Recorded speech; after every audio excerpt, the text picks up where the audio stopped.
আসসালামু আলাইকুম। সুপ্রিয় মোটরসাইকেল চালকবৃন্দ, আপনাদের জ্ঞাতার্থে একটা জিনিস জানাচ্ছি যে, আমি এই মুহূর্তে আছি ঝিনাইদহের অন্যতম যে একটু ঘোরার স্থান, ঝিনাইদহ শহরের শহরতলি, তেঁতুলতলা বাজার থেকে পূর্ব দিকে রাস্তাটা এসে যেই নলডাঙ্গা বাজার অভিমুখী যেই সড়কটা আসছে, সেই নলডাঙ্গা সড়কে এটাকে সবার মুখে মুখে যেটা প্যারিস রোড হিসেবে পরিচিতি পেয়েছে, সেই প্যারিস রোডে এখানে আমরা প্রায়শই দেখতে পাই যে আপনারা যারা ঘুরতে আসেন অবশ্যই আপনারা ঘুরবেন, আনন্দ করবেন। বাট অধিকাংশ লোকই এখানে ট্রাফিক আইন মানেন না। বিশেষ করে অধিকাংশই তো হেলমেট পরেনই না। এরপরে ২ জন ৩ জন বা হয়তো আনরেজিস্টার্ড কোনো মোটরসাইকেলও পাওয়া যায়।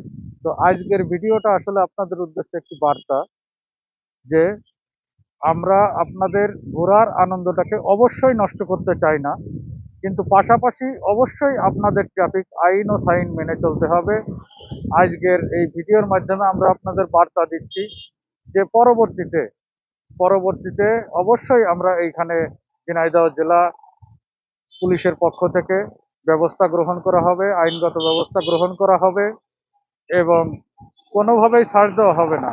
পাশাপাশি আমরা আপনাদের যে আনন্দ সেটাকেও মাটি করতে চাই না। এই জন্য আপনারা অবশ্যই ট্রাফিক আইন ও সাইন মেনে চলুন, সড়ক নিরাপদ রাখুন এবং ভ্রমণের আনন্দকেও উপভোগ করুন। ধন্যবাদ। আসসালামু আলাইকুম।